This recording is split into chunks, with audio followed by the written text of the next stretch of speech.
The moment I saw him standing there laughing with my cousin Ryan, my blood turned to ice. It was Jason, my ex-husband, the man who had shattered my heart and betrayed me in ways that still caused an ache in my chest. What was he doing at my grandparents' 50th anniversary celebration? He had to have an agenda, and I wasn't going to rest until I found out what it was and stopped it. Because whatever it was, I knew it wouldn't be good for any of us. Not after the way we'd ended things. My fingers tightened around my glass of sweet tea as memories flooded back. The moment I discovered a hidden apartment key in his gym bag, the strange perfume that clung to his clothes when he came home late, the utter devastation when I realized our decade-long marriage had been nothing but a sham. He'd been living a double life, complete with other women and a separate apartment just outside Atlanta. This was supposed to be my sanctuary from the painful memories he'd created.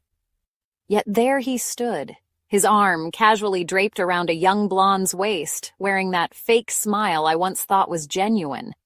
The same smile he'd worn when he swore he was working late all those nights. The same smile that had once made my heart flutter, but now made my stomach twist with disgust. 3 years of therapy had taught me to recognize his manipulations. Dr. Martinez's voice echoed in my head. Narcissists return to old sources of validation when they need something. Seeing Jason here on my family's sacred ground sent an uncomfortable chill through me. "Are you okay, Katie?" My sister Amber nudged me, following my gaze across the expansive lawn where cousins, aunts, and uncles mingled in the Georgia heat. Her protective instinct kicked in immediately when she spotted him. "Want me to spill some tea on him?" Accidentally, of course. I forced a laugh, though my hand trembled slightly. "I'm fine. It's been 3 years. I'm over it." The lie tasted bitter on my tongue. "Seriously? What is he doing here?" Amber's eyes narrowed as she studied him from across the yard. "Did anyone even invite him?" I smoothed down my yellow sundress. The one I'd chosen after the divorce was finalized because it made me feel confident, and said, "I don't know, but I'm going to find out." Mom explained later as we arranged deviled eggs on Grandma's antique blue serving platter. "Your cousin Ryan invited him." Her reading glasses were perched on the end of her nose as she meticulously positioned each egg. "They still play golf together at the country club." I tried to say something, but Ryan insisted Jason was practically family for 10 years. I nearly laughed at the irony. Practically family, until I discovered his secret apartment, full of another woman's clothes. The memory still stung, like salt in a wound I thought had healed. The Evans family reunion was usually my favorite weekend of the year. 3 days at my grandparents' sprawling 5-acre property outside Savannah. Spanish moss hung like silver garlands from ancient oak trees, providing pockets of cool shade over the dozens of relatives who gathered each summer. Children raced through sprinklers on the lawn, their delighted screams mixing with adult laughter and the sizzling sound of the barbecue pit where my uncles competed for grillmaster status. But Jason's presence had cast a shadow over everything, making the place feel suddenly alien and unsafe. "It's fine," I told Mom, carefully placing the last deviled egg on the platter, noticing how my hands still shook slightly. "I'm not the same person he walked all over. I won't let him ruin this weekend." Mom gave my arm a gentle squeeze, her eyes soft with concern. "That's my girl. You've come so far, Katie." She was right. After the divorce, I had thrown myself into rebuilding my life. I'd finally pursued my dream of opening my own interior design business, moved into a small but charming house in a historic district of Savannah, and even started dating again, though cautiously. I was no longer the naive young woman who believed every smooth word from a handsome mouth. As the afternoon progressed, I watched Jason work the crowd from a distance. The charming smile, the attentive nods, the perfectly timed laughs. I recognized this performance because I'd once been its most dedicated audience. The way he touched people's arms when he made a point, leaned in as if whatever they were saying was the most fascinating thing he'd ever heard. It was all part of his repertoire. "Katie, you look amazing!" His voice sent a chill down my spine despite the heat. I turned to find Jason holding 2 red Solo cups, offering one to me. His blue eyes, the same ones that had once made my heart flutter, now made my guard rise instantly. He looked good in his crisp polo shirt and designer sunglasses perched on his head. Thanks, but I already have a drink. I raised my glass of lemonade, struggling to keep my voice steady, conscious of my cousins watching our interaction with curious eyes. The last thing I wanted was to create drama at Grandma and Grandpa's celebration. Come on, for old time's sake. He flashed that smile, the same one that had made me forgive forgotten anniversaries and suspicious late nights at the office. We're adults. We can be civil, right? Something in his eyes made me uneasy, a calculation that hadn't been there before. I saw his gaze quickly dart toward the main house, then back to me. In our marriage, I'd missed these subtle tells. Now they were glaring warning signs. Fine. Civil. I accepted the cup, but didn't drink from it. My therapist would call this a boundary-setting moment, acknowledging his presence without allowing him back into my space. Great! His enthusiasm seemed forced, his smile not quite reaching his eyes. By the way, have you met Brittany, my fiancée? The petite blonde beside him gave a small wave, a massive diamond glittering on her finger, larger than the one he'd given me after 5 years of dating. Of course, Jason always did have to prove he was moving up in the world. Congratulations, I managed, my throat tight as I looked at the young woman. She couldn't be older than 25, at least 8 years younger than me. She had the wide-eyed look I recognized from old photos of myself, the trusting gaze of someone who believed she'd found her forever person. Thanks. Actually, we have big news, Jason continued, his voice carrying just a bit too loudly, ensuring nearby relatives could hear. We're expecting, 16 weeks along. We just found out it's a boy. Brittany beamed, resting her hand on her still flat stomach. We're so excited, she gushed with genuine happiness. The cup nearly slipped from my fingers. My chest tightened as if someone had wrapped a belt around it and pulled. Jason had spent our entire marriage insisting he never wanted children. It had been one of our biggest conflicts. One of the things I'd sacrificed for him, my dream of being a mother pushed aside for a man who claimed to have no paternal instincts. That's wonderful, I lied, excusing myself before the tears stinging my eyes could fall. I retreated to the shade of the massive oak tree where I used to sit reading as a child. Breathe, Katie. Just breathe, I told myself, using the techniques my therapist had taught me. His life choices aren't about you anymore, I said to myself. I'd thought he couldn't hurt me anymore, but I was wrong. It hurt. Badly. But I knew Jason. He hadn't come all this way just to show off his girlfriend and her pregnancy. There was something that didn't quite add up. The way he kept looking at the house, the forced enthusiasm, his insistence on rebuilding connections with my family after 3 years of silence. What was he really after? As the day wore on, Jason seemed to be everywhere, sharing stories about our time together, stories that conveniently painted him as a patron saint and me as unstable and difficult. Remember when Katie wanted to renovate that old Victorian house? I overheard him telling my uncles by the grill. Nearly bankrupted us because she couldn't stick to a budget. I was working 60-hour weeks just to keep up with her spending. My cheeks burned with anger. That Victorian had been a sound investment, one that had sold for an $87,000 profit after I'd managed the renovation myself, staying under budget despite Jason's constant criticism.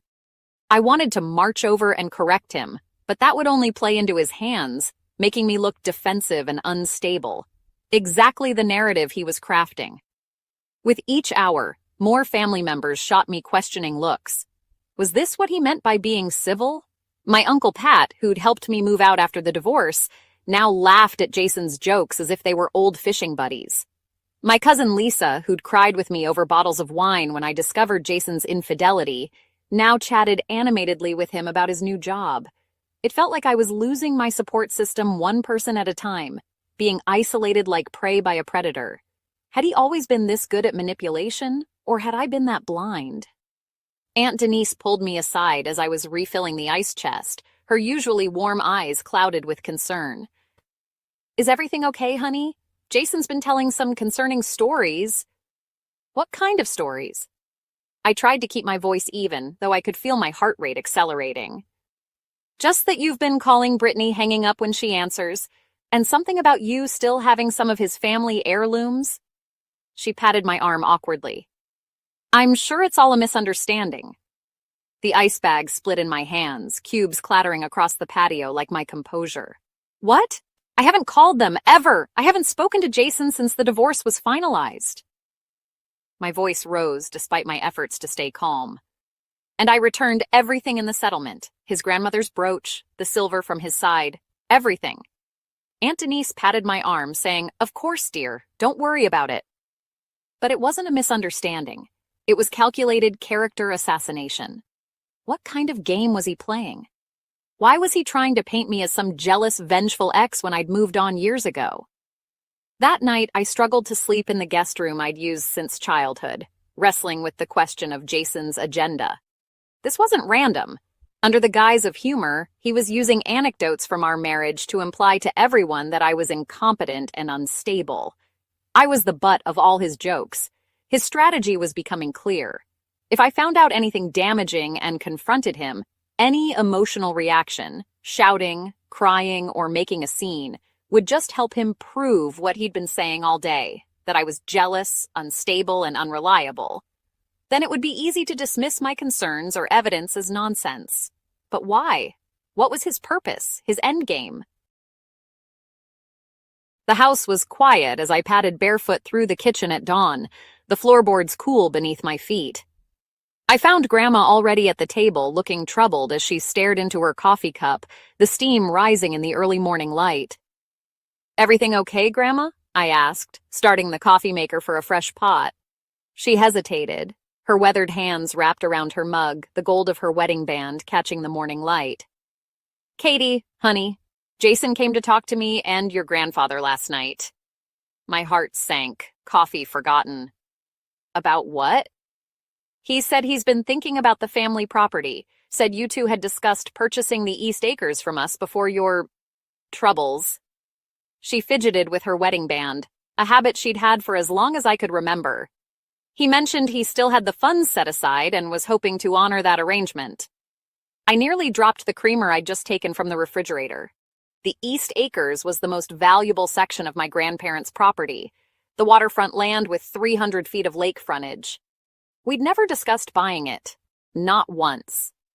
"Grandma, that's not true. We never, ever talked about buying any part of your land." She looked confused, lines deepening around her eyes. "But he showed us emails, Katie, from your old account." A chill ran through me that had nothing to do with the refrigerator door still standing open. Jason had always been tech-savvy, too savvy. He'd insisted on managing all our online accounts during our marriage, claiming it was more efficient if he handled the passwords and security questions. "Can I see these emails?" I asked. Grandma retrieved her iPad from the counter, tapping the screen with her arthritic fingers until she found what she was looking for.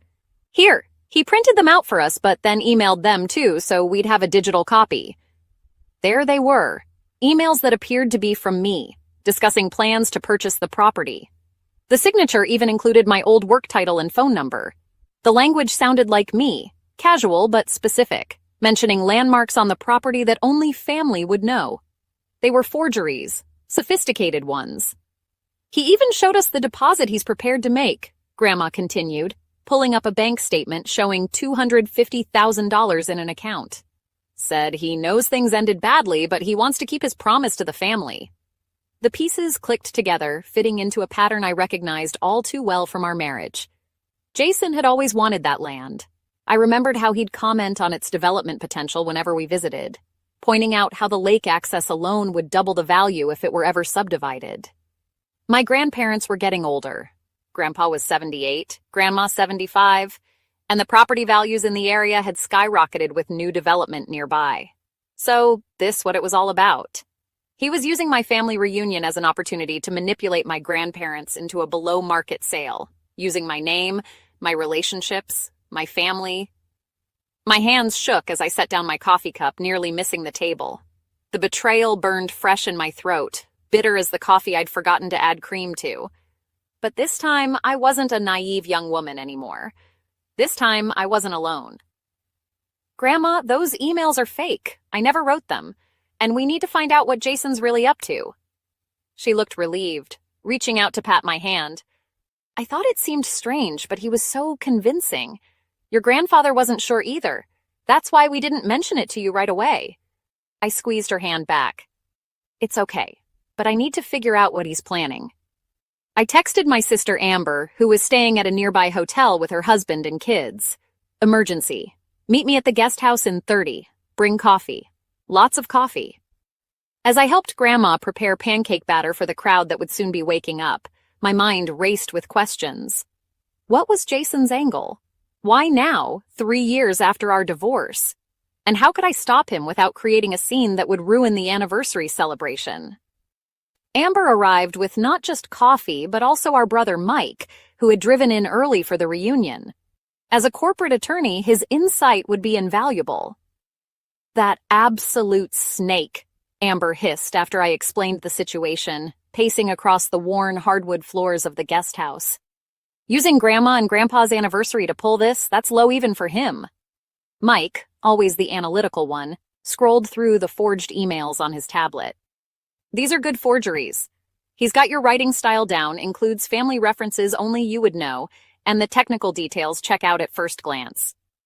I need to figure out what he's really planning, I said, running my fingers through my hair in frustration. He's not just doing this out of the goodness of his heart. Amber snorted. Jason doesn't have a heart. He has a cash register where his heart should be. I found Jason by the pool later that morning, holding court with my uncles. He had his arm casually draped over Brittany's chair, the picture of relaxed confidence. Jason, can we talk? Privately? I kept my voice light, though my heart hammered in my chest. He excused himself, following me to a quiet spot under the oak trees where I'd spent so much of my childhood. The familiar surroundings gave me strength. What game are you playing? I demanded once we were alone, crossing my arms over my chest.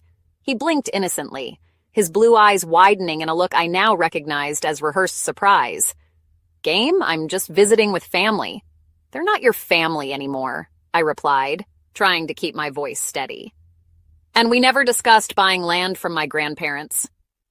Something shifted in his expression, the mask slipping for just a moment, revealing the cold calculation beneath. Katie, always so dramatic. Your grandparents are getting older. They should sell that land before taxes eat up their estate. I'm offering them a good deal. Using forged emails from me? I raised an eyebrow, calling his bluff. He shrugged, a gesture so casual it made my blood boil. I figured they'd be more receptive if they thought it was your idea originally. It's just business, Katie. So you created fake correspondence from me? That's illegal, Jason. He laughed, the sound lacking any real humor. Prove it. Besides, your family loves me, always has. He stepped closer. They were devastated when you drove me away with your paranoia and accusations. My blood boiled as my fists clenched at my sides. Paranoia? You were living a double life. Ancient history. He waved dismissively, checking his watch. The Rolex I'd given him for our 5th anniversary. Look, I'm doing your grandparents a favor. That land is worth a lot, but not to someone who can't develop it properly. They're going to sell eventually. Might as well be to someone who knows its value. Someone who's willing to manipulate elderly people using their granddaughter's identity? His eyes hardened, the mask dropping completely. Back off, Katie. I've already spoken with them, and they're interested. Don't make this ugly. As he walked away, I felt a mixture of disgust and clarity. The man I once loved hadn't changed. He was still the same calculating manipulator. But now I could see through his facade. Poor Brittany was walking the same path I once did. But this time, I wouldn't let him win.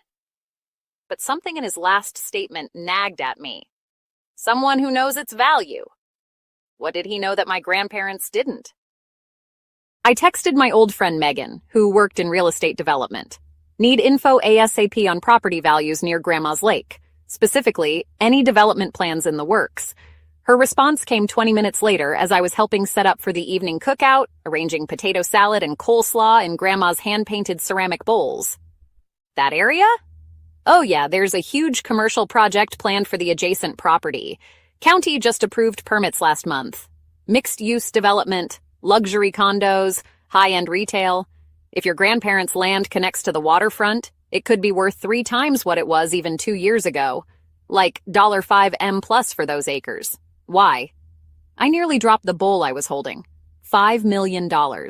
And Jason was trying to buy it for under $800,000. The picture was becoming crystal clear. Jason wasn't after a fair deal. He was orchestrating a windfall at my grandparents' expense. And he was using me, my identity, my relationship with my family, to do it. I showed Amber the text, her eyes widening as she read it over my shoulder. That dirty, conniving— I know! I cut her off as young cousins raced by with water guns. Where's Mike? We need legal backup. His flight landed an hour ago. Should be here any minute. Sure enough, our brother's rental car pulled up just as we were finishing setting up the buffet tables. Mike gave us each a quick hug before I pulled him aside to explain the situation. Can you prove he forged the emails? Mike asked once we'd retreated to the quiet of the guest house, his legal pad already filled with notes. Probably, with some digital forensics. But that would take time we don't have. He's pushing Grandma and Grandpa to make a decision tonight. Mike frowned, loosening his tie. Yeah, that's a classic high-pressure tactic. Create false urgency to prevent them from doing their due diligence. That's beyond sleazy, Mike muttered, pulling out his laptop. Let's think strategically. What does Jason want? The land, at below market value. And what's his leverage? I paced the small room nervously. The trust my grandparents still have in him. The fact that they still see him as family. Mike nodded slowly, his fingers steepled under his chin in the gesture he always made when building a case. So, we need to break that trust, prove he's not who they think he is. A plan began forming in my mind. I need your help, and Amber's, and Uncle Dave's projector. For the first time since seeing Jason at the reunion, I smiled. A real smile, not the forced one I'd been wearing for 2 days. But first, I needed more information. And possibly an ally. Finding Brittany alone proved challenging. Jason seemed to keep her close, always within earshot. But my opportunity came that afternoon when she headed to the pool house to change. Hi, Brittany, I said, smiling as I offered her one of the lemonades I'd brought as an excuse. Thought you might be thirsty. Oh, thank you, Katie. She accepted it with genuine surprise, her free hand automatically going to her small baby bump. That's so thoughtful. Of course. I sat on the edge of the lounger next to her. How are you feeling? I hear the first trimester can be rough. Second now, actually. She smiled, a maternal glow already visible beneath her tan. The nausea is finally letting up, thank goodness. Now I'm just tired all the time. That's great. About the nausea, I mean. I paused, taking a sip of my own lemonade. So, are you two planning to settle in Savannah after the baby comes? It's a wonderful place to raise children. She looked surprised, adjusting her oversized sunglasses. Oh no, we're actually moving to Seattle next month. Jason got a great job offer with Alltrack's real estate development division. I nearly choked on my drink. Seattle? That's quite a change from Georgia. I know, I've never lived anywhere but the South. It's terrifying, honestly. She laughed nervously. But Jason says the opportunity is too good to pass up. We've already put an offer on a house in Bellevue. My mind raced. If they were moving to Seattle, Jason definitely wasn't buying property in Georgia to live on. That sounds exciting, I said carefully. So this land purchase from my grandparents? Is that an investment property then? Brittany's brow furrowed, her painted nails pausing on her glass. Confused, she asked, Land purchase? What land purchase? Before she could say more, Jason appeared as if conjured by our conversation, his face darkening when he saw us together. There you are, babe. I've been looking everywhere. He shot me a warning glance that sent chills down my spine. Your mom's on the phone. Something about the baby registry. Oh, Brittany stood up quickly. I should take that. Thanks for the lemonade, Katie. As she hurried away, Jason stepped closer, his voice dropping to a threatening whisper. Stay away from her. Whatever you're trying to do, it won't work. I held my ground, refusing to be intimidated by him. Interesting that your fiancé doesn't know about your big land purchase plans. A muscle twitched in his jaw. My business dealings are separate from our relationship. Just like your affairs were separate from our marriage? I responded sarcastically. His eyes flashed with anger. You haven't changed, Katie. Still bitter, still clinging to the past. He turned to walk away, then paused. By the way, I'm meeting with your grandparents tonight to finalize everything. I'd appreciate if you didn't interfere with their financial decisions. They're still sharp enough to make their own choices. Another piece of the puzzle clicked into place. I pulled out my phone to text Megan again. Any connection between that development project and Alltrack? Her response was immediate. How did you know?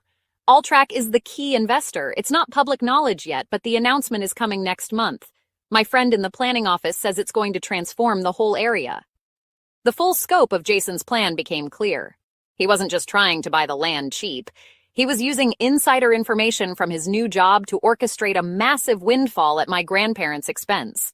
Once Alltrack's involvement became public, the land value would skyrocket even beyond current estimates. But I still couldn't shake the feeling there was more to this than just greed. The elaborate scheme, the character assassination, the way he'd manipulated his way back into my family's trust.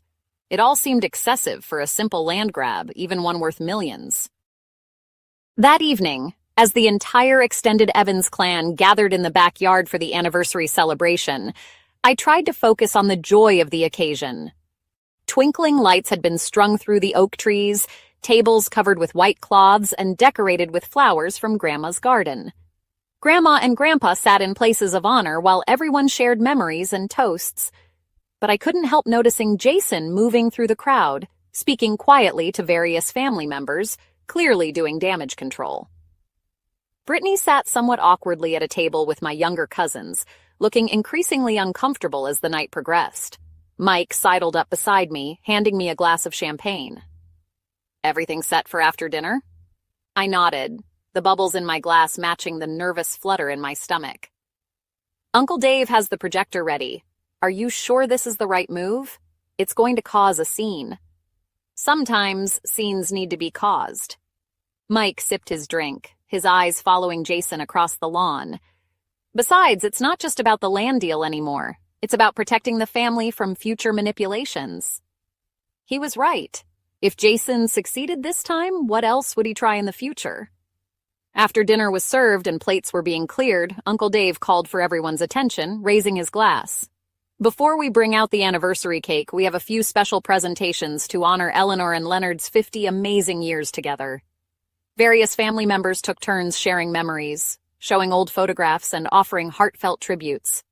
When it was my turn to give a toast, I walked to the front, glass in hand, heart pounding in my chest.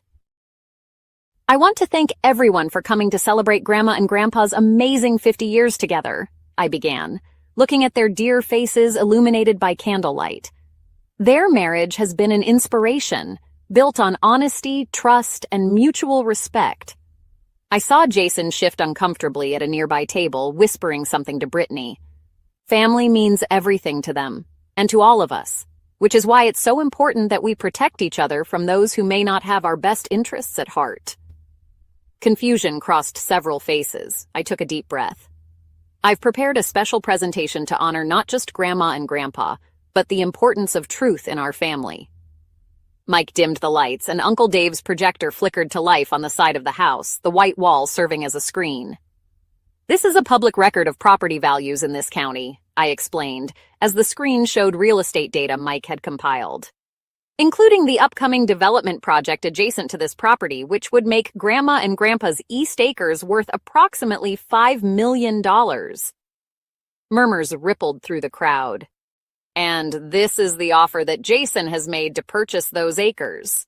$780,000, or about 1/5 of what developers would pay. Jason stood up, his chair scraping loudly against the patio. Katie, this is inappropriate. I ignored him, continuing.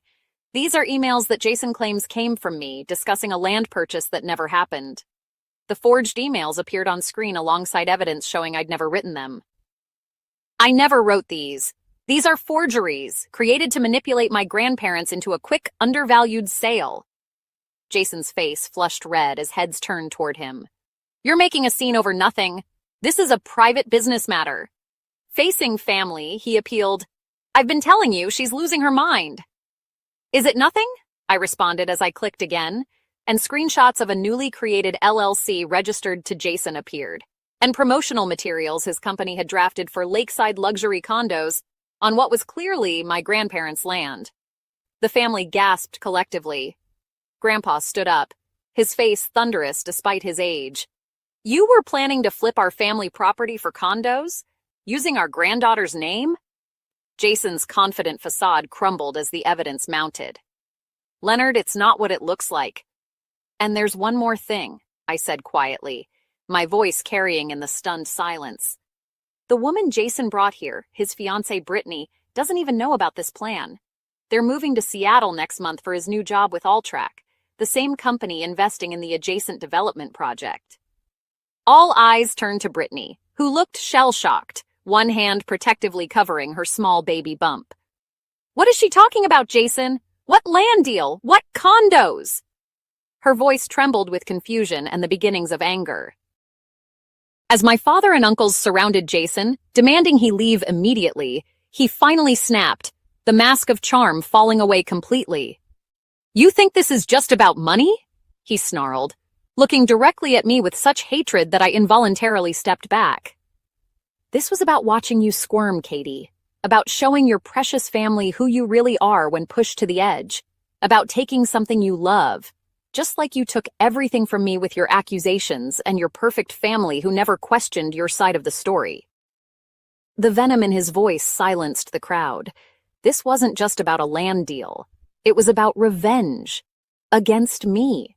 Against my entire family who had supported me through the divorce when I revealed his infidelity and deception. You didn't lose everything because of me, I said quietly, meeting his gaze without flinching. You lost everything because of your own actions, and you just proved me right all over again. The chaos that erupted was exactly what I'd anticipated. Jason tried desperately to regain control, but the evidence was damning. My uncles surrounded him, my father demanding he leave immediately. Through the commotion, I saw Brittany slip away toward the house, her shoulders shaking. Despite everything, my heart ached for her. I followed, finding her in the kitchen, frantically texting with tears streaming down her face. I'm sorry, I said quietly from the doorway. I didn't want to hurt you. She looked up, mascara streaking her cheeks. Did you know he did this kind of thing when you were married? I nodded sadly, grabbing a box of tissues from the counter and offering them to her. Different schemes, same Jason. I'm sorry you had to find out this way. She twisted her engagement ring, tears falling faster. I'm pregnant with his child. How could he risk our future on some shady land deal and... revenge? Her voice broke on the last word. Because that's who he is, I said gently, sitting across from her at the kitchen table where I'd eaten countless meals growing up. He compartmentalizes his life. The Jason who loves you probably doesn't even see himself as the same person who forges emails and manipulates elderly people. Brittany wiped her eyes, a new resolve hardening her features. I need to rethink some things. Do you have somewhere safe to stay tonight? She nodded. My sister lives in Atlanta. I've already texted her. From outside came the sound of raised voices. Through the window, I could see my father and uncles escorting Jason toward the parking area, his protests falling on deaf ears. As he was walking to his car, our eyes met briefly through the kitchen window. The rage in his was matched by the calm in mine. I'd won, but not just for me. For my family, for Brittany and her unborn child, and for anyone else he might have targeted next. The weight that had been pressing on my chest since I'd first seen him at the reunion lifted. I felt lighter, as if a shadow that had been following me had finally vanished in the sunlight. The rest of the weekend transformed into something unexpectedly beautiful. With Jason gone, a shadow lifted from the celebration. We properly honored Grandma and Grandpa's 50 years together, sharing genuine stories and creating new memories. I slept deeply that night for the first time since arriving. When I awoke, the morning sun streamed through the curtains, painting golden patterns on the quilt my grandmother had made for me when I went off to college. The house smelled of coffee and bacon, the familiar sounds of breakfast preparations drifting up from the kitchen below. On Sunday morning, before people started departing, Grandpa found me having coffee on the porch swing, the same swing where he'd taught me to read as a child. The gentle creaking as we swayed back and forth was comforting, a sound that had been the backdrop to countless conversations over the years. "I owe you an apology, Katie," he said, settling beside me with a creak of old wood. "I should have come to you first when Jason approached us." I squeezed his weathered hand, noticing how the veins stood out beneath paper-thin skin. "You have nothing to apologize for. Jason was always good at making people believe what he wanted them to believe." "Not anymore. Not with this family." He looked out over the property, sunlight dappling through the oak trees that had stood for generations. "You know, your grandmother and I have been talking about the future of this place." My heart sank a little. After everything that had happened, I wouldn't blame them for wanting to sell, just not to Jason. "If you do decide to sell, please talk to Megan first. She can help you get fair value." Grandpa chuckled, the sound warm and familiar as the porch swing beneath us. "We're not selling. We're planning to put it in a family trust, for all the grandkids and great-grandkids to enjoy for generations to come." He patted my hand, his touch gentle but firm. "Including any children you might have someday if you choose to." Tears pricked my eyes as I leaned my head against his shoulder, breathing in the familiar scent of his aftershave, the same brand he'd used my entire life. "I'd like that." We sat in companionable silence for a while, watching hummingbirds dart among Grandma's flower bushes. Eventually, he spoke again, his voice thoughtful. "You know, your grandmother and I weren't always perfect. We had our rough patches, too." He paused, seeming to search for the right words. "But we always faced things together. That's the difference. The real foundation of a marriage isn't avoiding problems, it's how you face them together." His words struck a chord in me, healing something I hadn't realized was still broken. Jason and I had never truly been partners in that sense. He'd always compartmentalized, keeping parts of himself hidden, never fully present in our relationship. What I'd mistaken for love had been a carefully crafted performance. As families loaded cars and said goodbyes later that day, Amber hugged me tight in the driveway. "You were amazing," she whispered. "The old Katie would have hidden in her room all weekend." She was right. 3 years ago, I might have. 3 years ago, I was still finding my voice after years of Jason's manipulation making me doubt myself. I remembered how small I'd felt during the divorce proceedings, how I'd questioned my own memories, my own worth. But that woman was gone. In her place stood someone stronger, someone who could recognize manipulation and stand against it, someone who could protect not just herself, but the people she loved. My phone buzzed with a text message as I was helping Grandma pack leftover food into containers. It read, "It's Brittany. I wanted to thank you for yesterday. My sister came to get me last night. I've made an appointment with a lawyer tomorrow. I don't know what happens next, but I think I've dodged a bullet thanks to you." I smiled, typing back, "You and your kid are going to be okay. Let me know if you need anything." "Who's that?" Grandma asked, closing the refrigerator door. "Someone finding her strength," I replied, putting my phone away.